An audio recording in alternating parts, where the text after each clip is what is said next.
የጾምንበትና ያልጾምንበት ቀን አንድ ሊሆን አይገባም። ነብዩ ሰለላሁ ዐለይሂ ወሰለም የውሸት ምስክርን በውሸት ያላዩትን መመስከርን እንደዚሁ ደግሞ የውሸት ተግባርን ያላቆመ ሰው ምግብና መጠጥ መተው ለአላህ ምኑም አይደለም ብለዋል። አንድ ሰው ጾሞ ተርቦ ቢውል ተጠምቶ ቢውል መላሱ ውሸትን ካልተወ በውሸት መመስከርን ካልተወ ከሙስሊም ማይጠበቅን ስራ ከመስራት ካልታቀበ ምግብና መጠጥን መተው ብቻ ለአላህ ምኑም አይደለም ብለዋል። ሙእሚን የሆነ በአላህ የሚያምን በመጨረሻው ቀን የሚያምን ለአኼራ ስንቅ የሚሰንቅ ረመዳን ሲመጣ ይዘጋጅ። ብዙ ሰዎች ዘካ የሚያወጡት ረመዳን ላይ፣ ቤተሰቦቻቸው የሚያስደስቱት ረመዳን ላይ፣ ለምስኪን የሚያበሉት ዝምድና የሚቀጥሉት ረመዳን ላይ። ይሄ የኸይር ዝግጅት ነው። እነዚህ አይነት ነገሮችን አላህ ይወዳቸዋል። አስቀድሞ ይሄን ላሰበ ሰው አጅር ይጽፍለታል። አላህ ከሰጠን ኒዕማዎች መሃል አንዱ የረመዳን ወር ነው። ረመዳንን ለመጾም መድረስና መብቃት ትልቅ የሆነ የእያንዳንዳችን አላህ የሰጠን ኒዕማና ጸጋ ነው። ረመዳንን መድረሱ ሳይሆን ዋናውና ትልቁ ነገር ረመዳንን አላህ በሚወደው መልኩ በአግባቡ መጾም መቻል። ምንም እንኳ ለረመዳን ብንቃረብም ረመዳንን አግኝተነው እንጾማለን አንጾምም አላህ ብቻ ነው የሚያውቀው። ስንትና ስንት አምና ከኛ ጋር የጾሙ ዘንድሮ በመሃላችን የሌሉ ቀብራቸው ላይ ሳር የበቀለባቸዋል። ከኛ ውስጥም ስንትና ስንት በተቀሩ ሰዓታት ዱንያን ሊለዩ ልንሰግድባቸው ልንቀብራቸው የምንችል ሰዎች ይኖራሉ። ትልቁ ነገር ረመዳንን አላህ በሚወደው መልኩ ለመጾም መብቃት።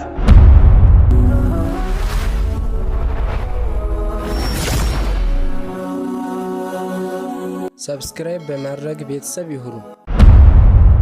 የአላህ ባሮች ሆይ አላህን ተባረከ ወተዓላ ፍሩ። ዲነል እስላምን ተግባራዊ አድርጉ።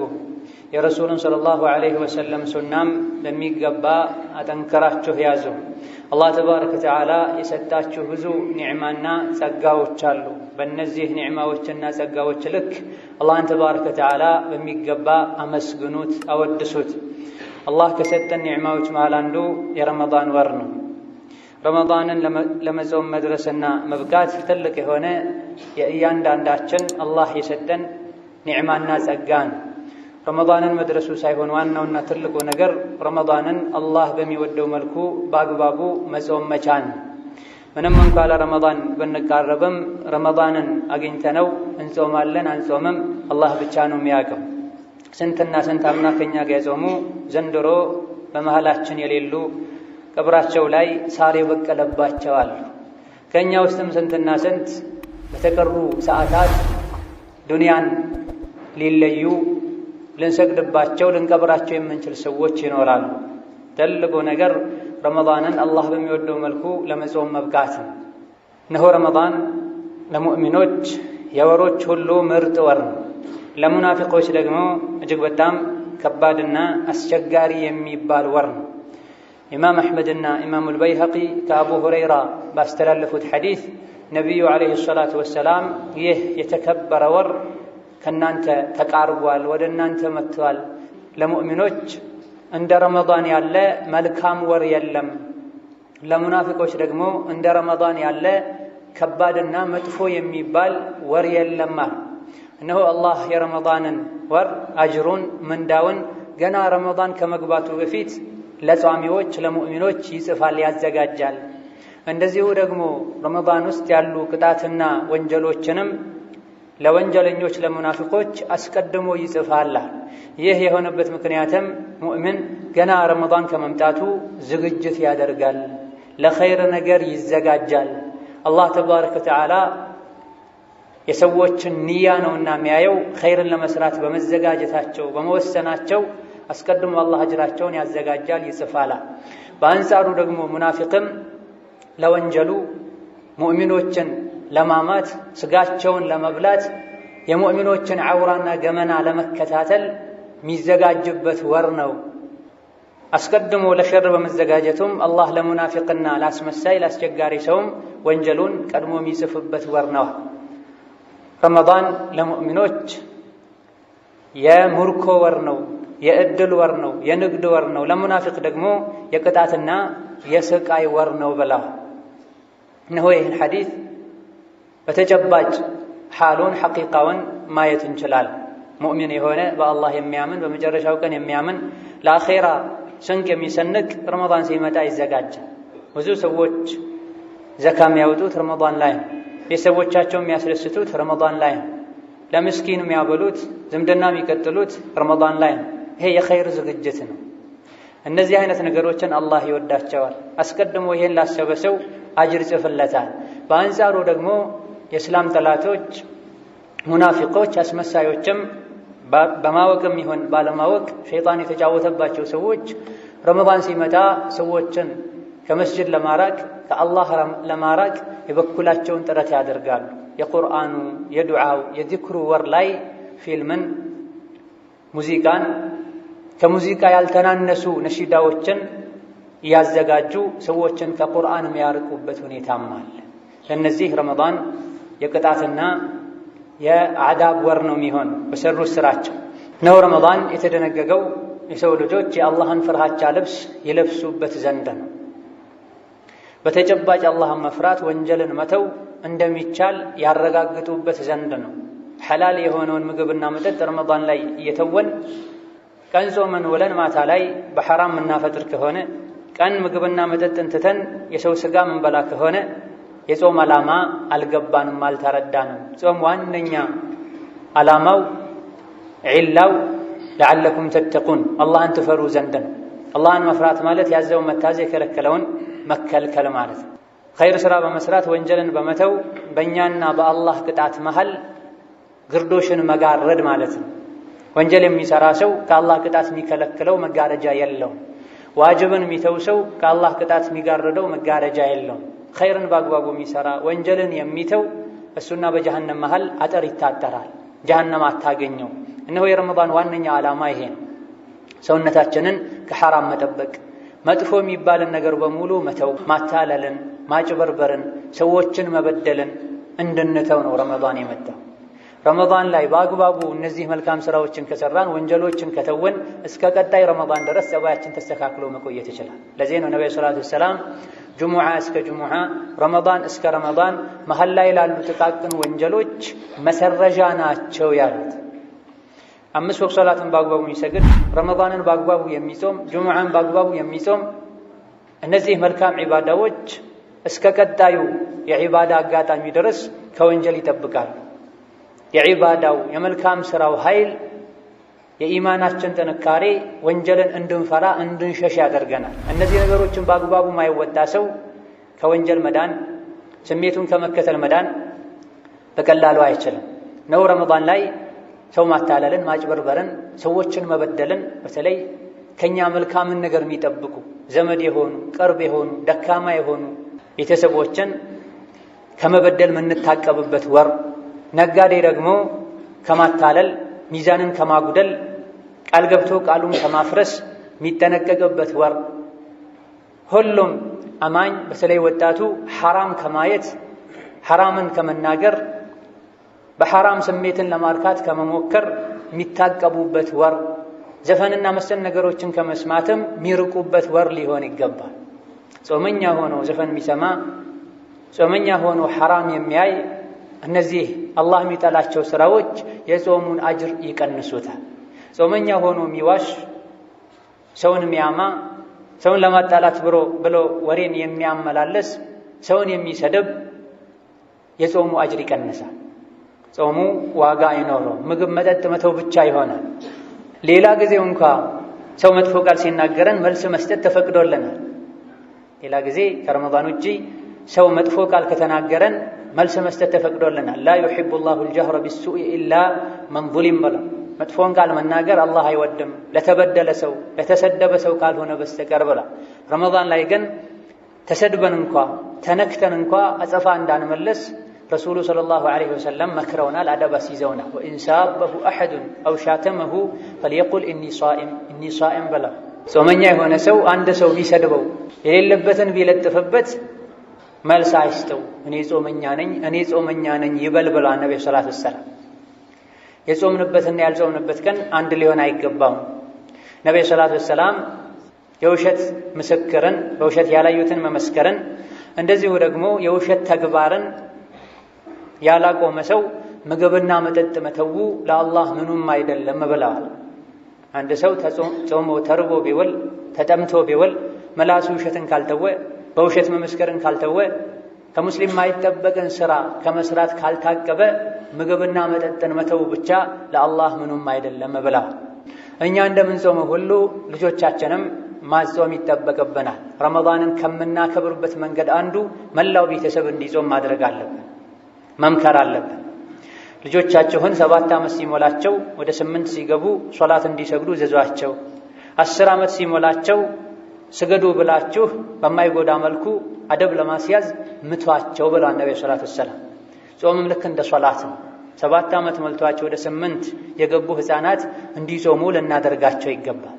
ከልጅነት ካስለመድናቸው ጾምን፣ ተመሳሳይ ዒባዳዎችን በቀላሉ ይለምዳሉ። ከልጅነት ካላስለመድናቸው 10፣ 11፣ 12 ሁሉ ሆነው ጾም መጾም ይከብዳቸዋል። ለአላህ ብለው ስሜታቸውን መተው በልጅነት ካስለመድናቸው ከምግብ ውጪ ባሉ ነገሮችም ስሜታቸውን መቆጣጠር ይችላል። ልጆችን እንዲጾሙ ካደረግናቸው ሸርጡን ጠብቀው ጾም የሚያፈርሱ ነገሮችን ርቀው በአግባቡ ከጾሙ በመሰረቱ አጅሩ ለነሱ ነው የሚሆነው። አጅር ኸይር ስራ ለአካለ መጠን ባይደርሱም ይጻፍላቸዋል። ወንጀል ነው ማይጻፍባቸው። ለኸይር ስራቸው ወላጆች ከሆነ ሰበብ የሆኑት እነሱ ለኸይር ነገር ሰበብ በመሆናቸው አጅር ይጻፍላቸዋል፣ ራሱን የቻለ አጅር። ለወንጀል ወላጆች ከሆነ ሰበብ የሆኑት እነሱ ተጠያቂዎች ናቸው። በርካታ ወላጆች ልጆቻቸውን ገና ሕፃን ናት ልጅ ነው ያሉ ለአካለ መጠን ከመድረሳቸው ጋር እንዳይጾሙ የሚያደርጉበት ሁኔታ አለ። ለአካለ መጠን ሊደርሱ 2 ዓመት 1 ዓመት ሁሉ እስኪቀራቸው ማያጾሙበት ሁኔታ አለ። በአንዴ ጾምን አይችሉም። ነገ ዲንን ሀገርን የሚረከቡ ናቸው የዛሬ ልጆች ማለት። እኛ ዛሬውኑ ጠንካሮች ካላደረግናቸው አላህን እንዲወዱ ረሱልን እንዲወዱ ነገሮችን እንዲቋቋሙ ካላደረግናቸው በአንዴ ለዚህ ኃላፊነት ራሳቸውን ብቁ ሊያደርጉ አይችሉምና ለልጆቻችን ትኩረት ልንሰጥ ልናስተምራቸው ይገባል። ረሱሉ ዓለይሂ ሰላቱ ወሰላም በልጅ ዙሪያ ብዙ ሲናገሩ የሰሙ ሱሐቦች ሕፃን ልጆቻቸውን ያስጾሟቸው ነበር።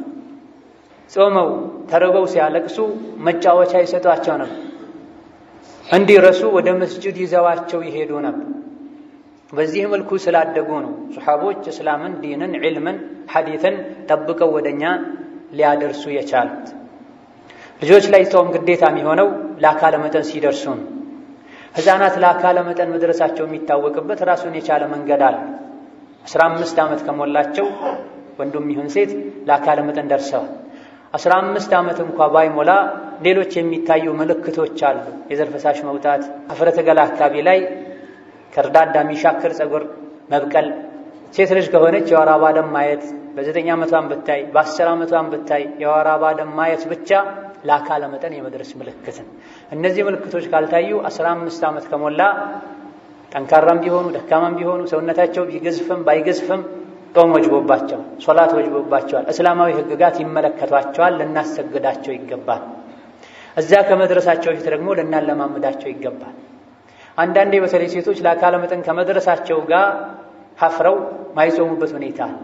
ወላጆች የእስልምናን አደብ በማይነካ መልኩ ልጆቻቸውን ከዲን ጋር ተያያዥነት ያላቸው ነገሮችን በእርጋታ ሊያስተምሯቸው፣ ዲናቸውን ሊያሳውቋቸው ይገባል።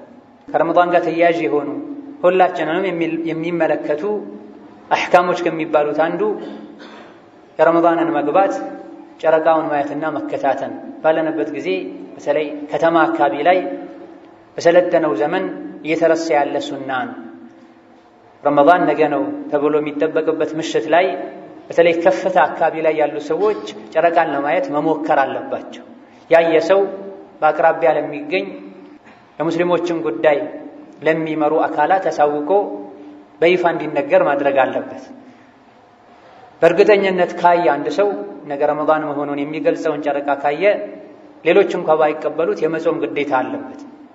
በሱ ስር ያሉ ሰዎችን የማጾም ግዴታ አለበት። አንድ ታማኝ የሆነ ሰው የረመዳንን ጨረቃ ካየ መጾም ግዴታ ይሆናል። ሌሎች ካልተቀበሉት ለራሱ ይጾማል። ጨረቃ ካልታየ አሊያ ደግሞ ሻዕባን 30 ካልሞላ በየትኛውም መልኩ ረመዳን ነው ብሎ መጾም አይቻልም። የረመዳንን መግባት ማረጋገጥ የሚቻልባቸው መንገዶች 2 ብቻ ናቸው። አንደኛው ከፊት የነበረው የሻዕባን ወር 30 መሙላቱን በአረብኛ ወር ሊጠናቀቅ የሚችለው ወይም በ29 ወይም በ30 ቀን በ30 በጭራሽ አያልፍም። በ29 ሊያልቅ ስለሚችል 29ኛው ቀን ምሽት ላይ ጨረቃ መታየት አለበት፣ መጠበቅ አለበት። ደመና ከሆነ አቧራ ካለ መታየት ካልተቻለ የሚቀጥለውን ቀን ለጥንቃቄ ተብሎ መጾም አይቻልም። የጥርጣሬን 30ኛውን ቀን የጾመ ነቢ መሐመድን አምጿል፣ እምቢ ብለዋል ተብሎ ነብዩ ሰለላሁ ዐለይሂ ወሰለም የጥርጣሬን ቀን አትጾሙ፣ ደመና ከሸፈነባችሁና እርግጠኛ መሆን ማየት ካልቻላችሁ ቀጣዩን ቀን ሻዕባን 30 ነው በሉ፣ የሚቀጥለውን ቀን አንድ ብላችሁ ጾሙ ብለዋል። ከዚህ ውጪ በሂሳብ ስሌት አስቀድሞ ረመዳንን ማወቅ በዛ መሰረት መጾም አይቻልም። የሂሳብ ስሌት ሁሌ ትክክል እንደማይሆን ሊሳሳት እንደሚችል በርካታ ዑለሞች ገልጸዋል።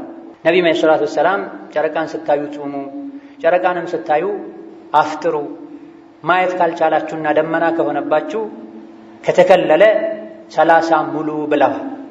ታማኝ የሆኑ የሬዲዮን ጣቢያዎች በየሀገሩ ያሉ የኡማን ጉዳይ የሚከታተሉ ሰዎች ነገ ረመዳን ነው ብለው ካሳወቁ መጾም ራሳችን ማየት ካልቻለን ማለት ነው። እነዚህና መሰል የሆኑ ከጾም ጋር የተያዙ ዒባዳዎች አሉ። እነዚህን መጠበቅ ረመዳንን ከማክበር ይቆጠራል። أعوذ بالله من الشيطان الرجيم يا أيها الذين آمنوا كتب عليكم الصيام كما كتب على الذين من قبلكم لعلكم تتقون بارك الله لي ولكم في القرآن العظيم ونفعني وإياكم بما فيه من الآيات والذكر الحكيم أقول ما تسمعون وأستغفر الله لي ولكم ولسائر المسلمين من كل ذنب وخطيئة فاستغفروه إنه هو الغفور الرحيم الحمد لله واسع النعم ودافع النقم يكرم من شاء ويا خسارة من حرم والصلاة والسلام على نبينا وحبيبنا وقدوتنا النبي الأكرم وعلى آله وأصحابه والتابعين أما بعد هو رمضان لا يتنقروا بزو ترفات وجنا فضائل وجالو رمضان يزومه እንዲህ ያገኛል ተብሎ ብዙ ተዘርዝሯል። እነዚህ በረመዳን የሚገኙ ትሩፋቶች ምንዳዎች ረመዳንን በአግባቡ ለጾመ ሰው ነው የሚገኙት። ስራውን ላሟላና ላስተካከለ ሰው ነው የሚታደሉት። ስራ ሊሟላና ሊስተካከል የሚችለው ከጾም ጋር ተያያዥ የሆኑ ህግጋትን ጠንቅቀን ስናቅና የጾመኛን አደብ ባህሪ ስንላበስን። እንዲሁ ምግብና መጠጥን በመተው ብቻ ረመዳን ውስጥ ያሉ ምንዳዎችን ፈዳኢሎችን ማግኘት አይቻልም። ሰራተኛ ሙሉ ደሞዙን የሚያገኘው ሙሉ ቀን ከሰራ ነው። አደብ ስርዓትን አክብሮ ከኖረ ነው። ጸባዩ አስቸጋሪ ከሆነ ሰዎችን ማያከብር ከሆነ ስራ ሰዓት ላይ ማይገባ የሥራ ሰዓት ሲጠናቀቅ ማይወጣ ከሆነ ስራውን በኃላፊነት በአግባቡ ማይወጣ ከሆነ ደሞዙን በአግባቡ እንደማያገኘ ሁሉ ረመዳንንም በአግባቡ ካልጾምን ረመዳንን በመጾም የሚገኙ የተሟሉ ምንዳዎችን ማግኘት አንችልም። ከረመዳን ጋር ተያያዥ ከሆኑ ልናቃቸው ከሚገቡ ነገሮች መሃል አንዱ ጾምን የሚያፈርሱ ነገሮችን ጠንቅቆ ማወቅ ነው። ብዙ ሰዎች ጾም የሚያፈርሰው መብላትና መጠጣት ብቻ መስሏቸው እጅግ በጣም በዛ ያሉ ጾም የሚያፈርሱ ነገሮችን በተደጋጋሚ ሲሰሩ እናያለን። በጅህልና የተመሰረተ ዒባዳ ፍሬ የለው፣ ዋጋ የለው። ነቢይን ዓለይሂ ሰላቱ ወሰላም አላህ ዝክር በል፣ ቁርአን ቅራ፣ ዳዕዋ አድርግ ከማለቱ በፊት እወቅ ነው ያላቸው፣ ተማር ነው ያላቸው። ነቢይም ዓለይሂ ሰላቱ ወሰላም እውቀትን መፈለግ እያንዳንዱ ሙስሊም ላይ ግዴታ ነው ብላ አላህ ኸይርን የሻለት ሰው የዲንን ግንዛቤ ይሰጠዋል ብላ። ስለዚህ ረመዳንን ከመጾማችን በፊት ከጾም ጋር ተያያዥ የሆኑ ህግጋቶችን ልናቅ፣ በተለይ የጾም መስፈርት የሚባሉ የጾም መሰረት የሚባሉ ጾምን ያፈርሳሉ የሚባሉ ነገሮችን ልናቃቸው፣ ልናሐፍዛቸው፣ ህፃናቶቻችንን፣ ወላጆቻችንን፣ ጎረቤቶቻችንን ልናሳውቃቸው ይገባል። ለሰው ልጆች ወርቅ ብር ከምንሰጣቸው ይልቅ ዒልም ስንሰጣቸው ነው የሚጠቀሙት። እኛም ያላቀ አጅር የምናገኝ። መብላት መጠጣት ቀላል ነው፣ ኬትም ይገኛል። ነገር ግን የቀልብ መንፈስ የሆነው የቀልብ ሩህ የሆነው እውቀት የሰው ልጆችን ጀነት የሚያስገባው እውቀት ጠቃሚ ስጦታ ማለት ይሄ ትልቅ ሀብት ማለት ይሄ። ለዚህ ነው አላህ ቁል ቢፈድሊላሂ ወቢረሕመቲሂ ፈቢዛሊከ ፈልየፍረሑ ያ በቁርአን መውረድ፣ ቁርአንን መቅራት በመቻል ቁርአንን በማወቅ ሰዎች ይደሰቱ ብሏል አላህ ተባረከ ወተዓላ። እነሆ ጾምን የሚያበላሹ ነገሮችን በተወሰነ መልኩ አጠር አድርገን ስናይ፣ አንደኛው የግብረ ሥጋ ግንኙነትን ግብረ ሥጋ ግንኙነት ማድረግ ጾምን እንደሚያፈርስ ሁሉም ዑለሞች ተስማምተዋል። ቁርአን ላይም አላህ ነግሮናል። ግብረ ሥጋ ግንኙነት የሚያፈርሰው ከሐላል ሚስትም ጋር ይሁን በዝናም ይሁን ያው ከሐላል ሚስቱ ጋር ከሆነ የማያፈርስበት ችግር የሌለው የሚመስለው አላዋቂ ያለ ግብረ ሥጋ ግንኙነት በየትኛውም መልኩ ጾምን ያፈርሳል።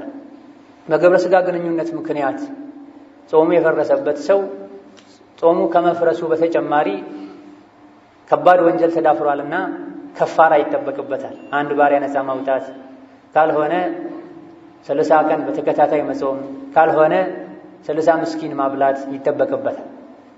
ይሄን ማድረግ ካልቻለ እስኪችል ድረስ ሊጠብቅ ይገባል። ያን ቀንም ቀዷ ማውጣት፣ ይሄን ለምን አደረግኩኝ ብሎ መጸጸትና ሁለተኛ አላደርግም ብሎ ለጌታው ቃል መግባት ምህረት መጠየቅም ግዴታም። ስሜቱን መቆጣጠር የማይችል ሰው በጾም በቀኑ ክፍለ ጊዜ ከፈጅር በኋላ ከምስቱ ጋር መቀራረብ የለበትም። እናታችን አይሻ ረዲየላሁ ዐንሃ ነብዩ ጾመኛ ሆነው ሚስቶቻቸውን ይስሙ ነበረ፣ ነገር ግን ከናንተ ውስጥ እንደሳቸው ማን ነው ራሱን መቆጣጠር የሚችል ብለዋል። ራሱን መቆጣጠር የማይችል ከሴት ጋር ሊቀራረብ እንደዚሁ ስሜት ቀስቃሽ የሆኑ ነገሮችን ሊያደርግ ሊያይ ሊቀርብ አይገባም። ሁለተኛው ጾም የሚያፈርሰው ተግባር የዘር ፈሳሽ መውጣት ነው። ያለ ግብረ ሥጋ ግንኙነትም ቢሆን ማለት ነው። በእህቲላም ሳይሆን በራስ ፍላጎት የዘር ፈሳሽ እንዲወጣ ማድረግ ጾምን ያፈርሳል። በተኙበት ከሆነ በህልም ከሆነ የወጣው ያለ ፍላጎታችን ስለሆነ የሚወጣው በዚህ ጾም አይፈርስም። በሶስተኛ ደረጃ ጾም የሚያፈርሰው መብላትና መጠጣት ነው። ረስቶ እስካልሆነ ድረስ ጾመኛ መሆኑን ረስቶ የበላው የመጠጣ ሰው ጾሙ አይፈርስም። እንዳስታወሰ ማቆም አለበት። ከዛ በኋላ ይቀጥላል። ጾሙም ትክክል ነው፣ ቀዷ ማውጣትም የለበትም። ጾም የፈረሰ እያለም ራሱን ሊወቅስ ሊያዝንም አይገባም። ጾመኛ ሆኖ ረስቶ የበላውም የጠጣ ሰው አላህ ነው ያበላው፣ አላህ ነው ያጠጣው፣ ጾሙን ያሟላ ብላ። በአራተኛ ደረጃ ጾም የሚያፈርሰው ማንኛውም በራስ ፍላጎት በአፍ ወይም በአፍንጫ በኩል ወደ ሆድ የሚገባ ነገር በሙሉ ጾምን ያፈርሳል። ማንኛውም በአፍ ወይም በአፍንጫ በኩል በራስ ፍላጎት ጾመኛ መሆንን ከማወቅና ከማስታወስ ጋር ወደ ሆድ የሚደርስ ነገር በሙሉ ጾምን ያፈርሳል። በመሆኑም አፍንጫን መጠበቅ ነው። ከተለያዩ ነገሮች ውዱእ ያደረጉ በአፋቸው በኩል ሲግመጠመጡ ውሃ የሚገባባቸው ሰዎች ሊኖሩ ይችላል። በጥንቃቄ ጉድለት ከሆነ ጾም ይፈርሳል። ጥንቃቄ ከማድረግ ጋር ሳያውቁ ከሆነ በዚህ ጾም አይፈርስም። መራቅን መዋጥ ጾም የሚያፈርስ የሚመስላቸውና ቀኑን ሙሉ ሲተፉ የሚውሉ ሰዎች አሉ። መራቅ የሚወጣው ከውስጥ ስለሆነ ጾም አያፈርስም። እንደዚሁ ደግሞ መቆጣጠሩም እጅጉኑ ይከብዳል። አክታን በተመለከተም በተደጋጋሚ ሰዎች የሚጠይቁበት ሁኔታ አለ። አክታ ጾም ማፍረስ አለማፍረሱ እንዳለ ሆኖ ቆሻሻ ስለሆነ ጎጂ ስለሆነ አክታን መዋጥ የተከለከለ ሐራም ነው ብሏል ዑለሞች። ወይሐርሙ ዐለይሂም አልኸባኢት ከሚለው የቁርአን አንቀጽ በመነሳት ሆኖም አክታ ጾም የሚያፈርስበትም ማያፈርስበትም ሁኔታ አለ። ወደፊት ለፊት ወደ አፍ ሳይመጣ እዛው ቀጥታ ከሆነ ሳናቀው የተዋጠው ይሄ ጾም አያፈርስም። ነገር ግን ወደ አፍ ፊት ለፊት ከመጣ በኋላ ከሆነ የተዋጠው ከላይ ስለሆነ አክታ የሚወርደው ጭንቅላት ስለሆነ የሚወርደው ከውጭ እንደገባ ነገር ነውና የሚቆጠረው ሆን ብሎ አውቆ መዋጡን ጾም ያፈርሳል። በከዳልክ ቆሻሻና ጎጂ ስለሆነም መዋጡ ወንጀለኛ ያደርጋል። አምስተኛው ጾም የሚያፈርሰው ተግባር ምግብና መጠጥን ሊተኩ የሚችሉ ነገሮችን በየትኛውም መንገድ መጠቀም። ምግብና መጠጥን ሊተኩ የሚችሉ ነገሮችን በየትኛውም መልኩ በየትኛውም መንገድ መጠቀም። የብርታት ምግብ የሚተኩ መርፌዎችን መውሰድ፣ እንደዚሁ ደግሞ ለታማሚ ወይም የአቅም ማነስ ላለባቸው ሰዎች ግሉኮስን መውሰድ፣ እነዚህና መሰል ነገሮች ጾምን ያፈርሳል። ምግብ እንደሚያፈርሰው ሁሉ በአፍ በኩል የሚወሰድ ምግብ እንደሚያፈርሰው ሁሉ በደም ስርም ይሁን በአፍንጫም በኩል ይሁን በየትኛውም መልኩ በመርፌም ይሁን የሚወሰዱ ምግብ የሚተኩ ነገሮች ጾም ያፈርሳል። ስድስተኛው ጾም የሚያፈርሰው ተግባር አውቆና ሆን ብሎ ማስመለስ ነው። አውቆና ሆን ብሎ ማስመለስ ነው። ይህ ላይ በተወሰነ መልኩ በዑለሞች መሃል ኺላፍ ያለበት ጉዳይ ሲሆን በላጩና የተሻለው ለጥንቃቄ አለማድረግ ነው። ሳይፈልግ ግን ያስመለሰ ሰው ከአቅም በላይ ሆኖበት ያስመለሰ ሰው ጾሙ አይፈርስም። ሰባተኛው ጾም የሚያፈርሰው ተግባር ስጋራና ሺሻ ነው። ስጋራ በቀኑ ክፍለ ጊዜ ማጨስ ወከዛልክ ሺሻ ማጨስ ጾምን ያፈርሳል። ጾም ከማፍረሱ በተጨማሪም ሐራምና ወንጀል የሆነ ተግባር ነው። ማንኛውም አቅልን የሚጎዳ ጤንነትን የሚጎዳ ዲንን የሚጎዳ ዱንያን የሚጎዳ የሰው ዘርን የሚጎዳ ነገር በሙሉ ሐራምና የተከለከለ ነው። ይሄ ላይ የዲን እስላም ዑለሞች ብቻ ሳይሆን ቀደምት ነቢያትና አቅል ያላቸው ሰዎች በሙሉም ተስማምተዋል። ዲን እስላም ብቻ ሳይሆን የነቢ ዲን ብቻ ሳይሆን ከዚያ በፊት የነበሩ ሃይማኖቶችም የተደነገጉት እነዚህ ነገሮችን ለመጠበቅ ነው። የሰውን አእምሮ ለመጠበቅ፣ የሰው ልጅን ዘር ለመጠበቅ፣ የሰው ልጅን ጤንነት አቅል ለመጠበቅ፣ የሰው ልጅን መተዳደሪያ የሆነውን ንብረትን ለመጠበቅ ነው ሃይማኖት የተደነገገ የመጣው። ይሄን የሚጻረር ማንኛውም ነገር ይከለከላል። እነዚህ ነገሮች ጤናን ይጎዳሉ፣ ገንዘብን ይጎዳሉ፣ የሰው ልጆችን አዳ ያደርጋሉና ሐራምነታቸው እንዳለ ሆኖ ጾምም ያፈርሱ ናቸውና መራቅ መጠንቀቅ አስፈላጊ ነው። ቀን ላይ ከነዚህ ነገሮች ርቀው ገና ምሽት ላይ አዳን ሲል አላሁ አክበር የሚለው ቃል እንደተሰማ የአላህ ባሮች በቴምር እያፈጠሩ ሌሎች በስጋራ የሚያፈጥሩበት ሁኔታ አለ። ቀኑን ሙሉ ለ12 ሰዓት ታቅቦ መዋል እንደተቻለው ሌሊቱንም ታቅቦ መዋል ይቻላል ካመኑበት። ጥንካሬ ማለት የጡንቻ መፈርጠም አይደለም። ጥንካሬ ማለት ማይጠቅመን ነገር መተው፣ የሚጎዳን ነገር አለማድረግ።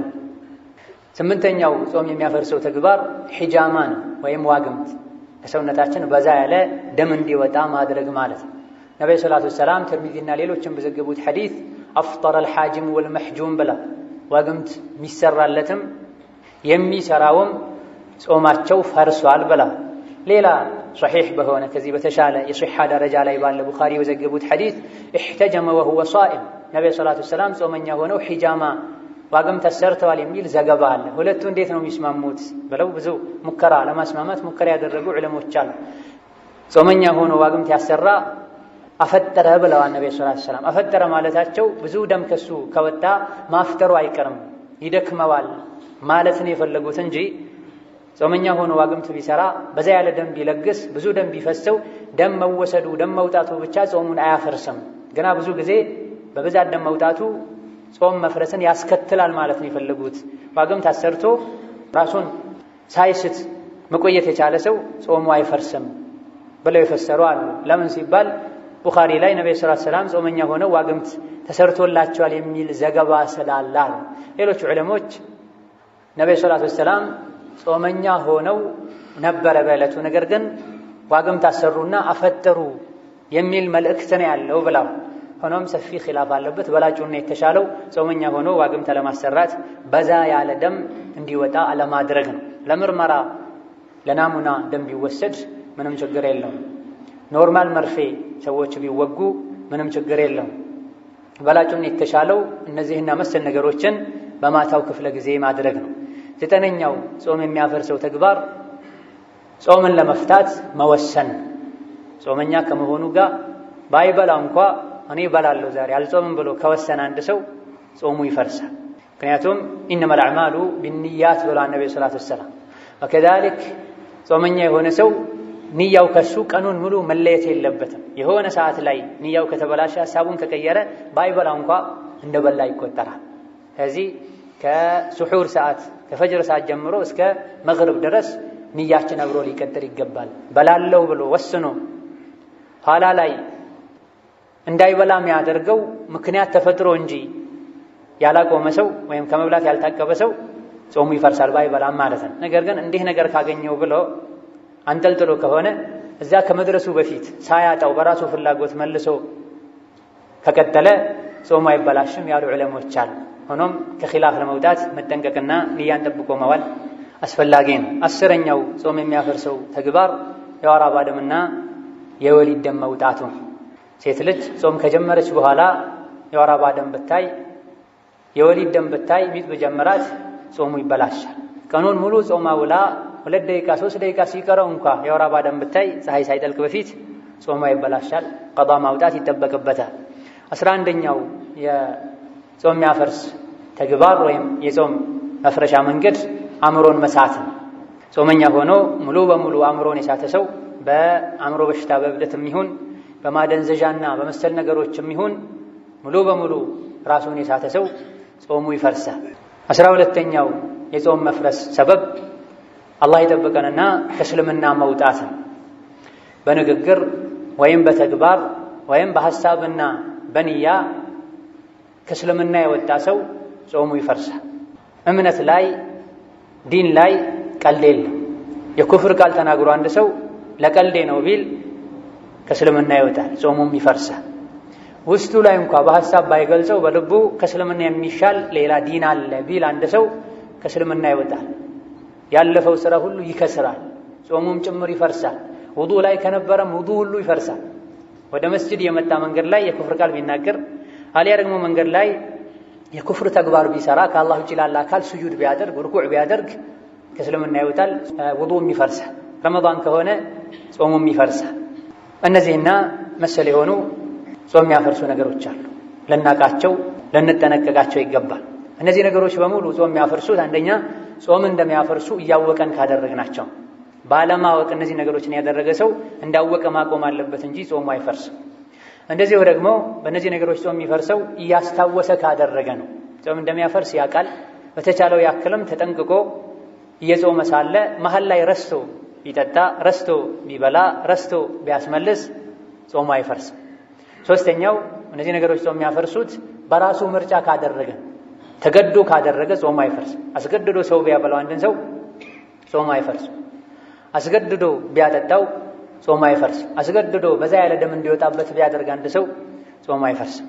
ثم صلوا وسلموا على خير من صلى وصام فقد أمركم ربكم بذلك قائلا إن الله وملائكته يصلون على النبي يا أيها الذين آمنوا صلوا عليه وسلموا تسليما اللهم صل وسلم وبارك على عبدك ونبيك محمد وعلى آله وصحابته وأتباعه إلى يوم الدين وارض اللهم عن خلفائه الراشدين وبقية صحابته أجمعين وعنا معهم يا رحمن يا رحيم اللهم أعز الإسلام والمسلمين اللهم أعز الإسلام والمسلمين اللهم انصر الإسلام والمسلمين اللهم انصر الإسلام والمسلمين اللهم انصر الإسلام والمسلمين واحفظ ديننا من عبث العابثين وكيد الماكرين وتولنا يا متولي الصالحين وأصلح أمورنا أجمعين واكفنا ما أهمنا من أمور الدنيا والدين اللهم اكفنا ما أهمنا من أمور الدنيا والدين اللهم اكفنا ما أهمنا من أمور الدنيا والدين ولا تجعلنا فتنة للقوم الظالمين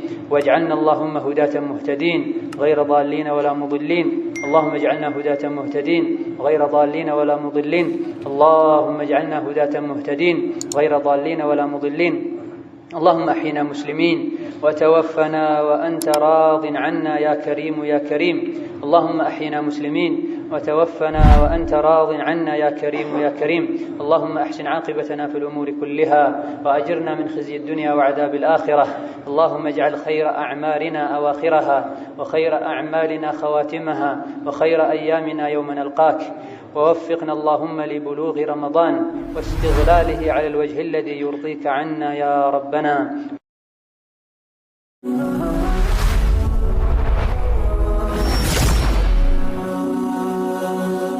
ሰብስክራይብ በማድረግ ቤተሰብ ይሁኑ።